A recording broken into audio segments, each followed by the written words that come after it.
Earlier this week, Hasbro and Hasbro Pulse did an unboxing of the soon-to-be hitting your doorstep Haslab Transformers Victory Deathsaurus. And according to BMAC and Evan, this was something that was a little late. They were planning to do this unboxing live at London Comic-Con, and while they brought the box with, when they went to open the box, there was no toy in the box.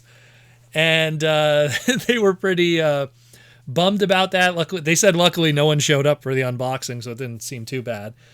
But they pretty much wanted to do this unboxing, and they're happy that they kind of did it late because there's a whole bunch of new updates to it. It's really the final product now, and they're able to show us what they've done differently this time, that they've learned from the mistakes that were done with the two past Haslab items that we got, the Unicron, and even more so, a lot of the little issues that existed with the Victory Saber. So we'll start with the beginning. I'm going to have all the video up here. You can see it all live in person. And so it's going to come with a bunch of like outer boxes. You know, Unicron came with an outer box, then an inner box, then the product itself. This one is going to be technically 3 boxes this time around, where Star Saber kind of had 2, maybe even 1.5. It wasn't even that great. The product wasn't really protected that well, where this one is going to have 3 boxes. It's going to have the actual shipping box itself, which is where all the labels that are going to be stuck on from the post office and what the post office is going to be rough with. It's going to have a second box on the inside, the term that they're calling fluting, which is going to be that safety between the final box. It'll prevent the box from getting scratched with its fancy chrome on it and rubbing from transit. So there's that second box, and then the actual box inside, which is going to have the box art and everything that's going to be the actual product. The Deathsaurus actual box itself has corner protectors on it, which is a super nice touch. I usually only see this with like super heavy high-end statues and everything. So the fact that they're putting corner protectors on it is a nice touch for shipping. It really protects people, you know, this figure, for people that want to keep it mint in box, or, you know, people that want to collect it and have it as minty as possible, because this is a super high-end limited item. The box art itself, they gave a shout out to Guido Guidi, one of the greatest Transformer artists, definitely in the top 5 in my opinion. And he did the box art for Deathsaurus. Looks really, really good. Nice foil lettering in all the different areas all around the box, so they did a fantastic job with that. The figure itself, they kind of took like a step back when it came to the interior packaging of the box. Like when you open up the figure itself, Star Saber kind of had a much more nicer presentation, but I think what they learned is, you know, the presentation was nice, but it ended up kind of making the figure loose and it kind of got damaged. They went with a very, dare I say, retail kind of presentation with Star Saber, even though you couldn't see it in the box, where this is something that's definitely much more of a shipping item. It comes in 3 kind of boring, non-marked brown boxes. Very Generation Selects, if anything, if you really had to think about it, with even less markings. One box has the actual Deathsaurus in it. Pretty much a Commander class size box. That first box really reminds us in a lot of ways that this could have been a Commander class item, but was sold to us for $179.99.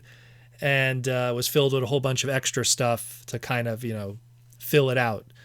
You know, let's look at Studio Series 86 Starscream, which is a Voyager class, but they give a throne and some extra pieces, and now you could sell it as a leader.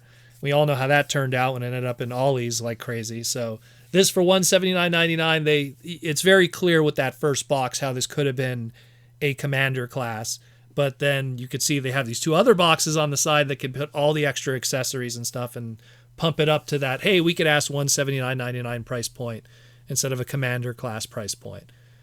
BMAC points out that there's a bunch of blister trays, especially in that first box, that, you know, there's these layers of trays that protect the chest, not wanting to repeat what happened with the Haslab Victory Saber, which had all kinds of, you know, damage on its chest from being held down by the ties and stuff. So now this tray kind of locks onto the chest and prevents any kind of rubbing or moving, so that's a nice touch. Evan points out that the final coloring that's used for a lot of the gold on the robot mode is going to be slightly darker with a touch of copper in it to kind of match how the other areas of the body is. This is the final coloring, what you're seeing in this video. The idea actually came from Yuki-san, who worked on it, because he kind of looked at multiple test shots as they were finalizing this, and they realized that would be the best way to go about it. We also get the first kind of real in-hand look of those Micromasters now, the completing your Japanese rescue team of Pipo and Boater. Now you get full color versions of them. They didn't do the robot modes, but you could kind of see them a little bit. But it looks pretty good thus far. I dig it. Goes for that more anime-accurate colors as opposed to like what would have been a more toy-accurate color scheme. So I dig what they did there. Lots of plastic trays. Reminds me a lot of like Japanese SH figure arts or like high-end Japanese 6-inch figures where they just have tons of trays to protect all the paint and everything. Because Transformers are more historically molded in colors on multiple sprues and with paint deco applications, where a lot of 6-inch, fancy high-end Japanese figures that don't transform are more reliant on paint deco. So they're going almost in that route to protect the paint, to protect the chrome, to protect those areas. So that's a nice touch with that.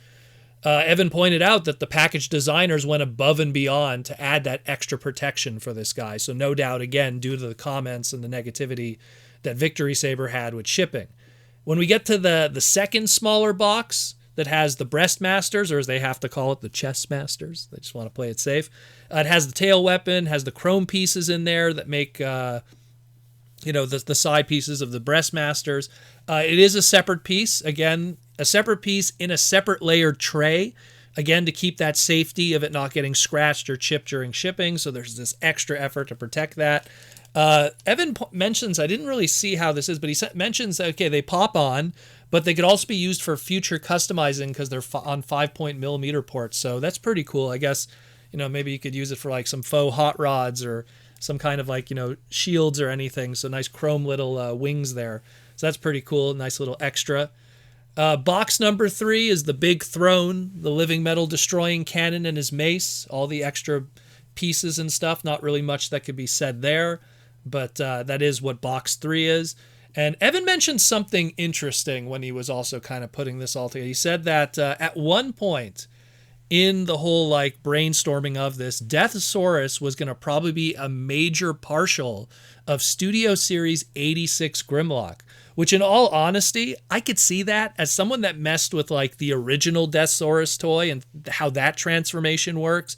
And even if you've messed with the original Grimlock, there's a strong similarity there in transformation that, if you do a heavy partial, it could be done. Now, granted, obviously the Breastmaster gimmick would probably be hindered. It would probably have to be like a 3mm peg or something on his chest, as opposed to like a complete Breastmaster gimmick of storage. But, that is interesting that could have been a possibility. And that would have meant that he would have then been a leader class, because Studio Series 86 Grimlock is a leader class. Where, I still feel that they could have pulled this off at Commander.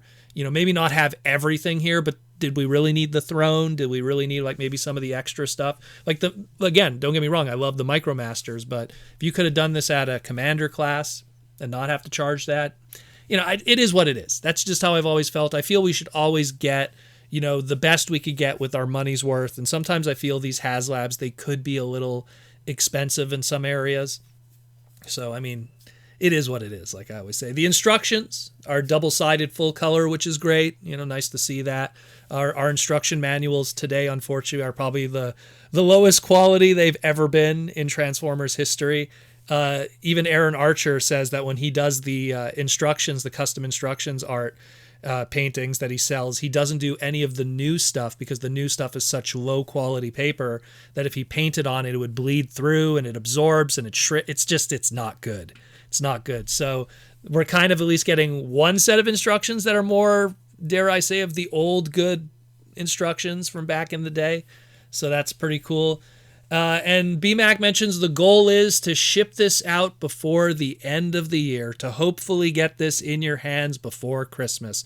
No promises. That's what they're trying to do right now. It's in production right now, but that is the plan, to get that in your hand and to make sure that you double confirmed your address on the website if you did back this item. So this is pretty cool. Again, it looks like they learned from their mistakes, and it shows that Hasbro and Hasbro Pulse is listening, and hopefully anything that's learned from this one, if there is hiccups, will then be applied to whatever the next Haslab will be after that.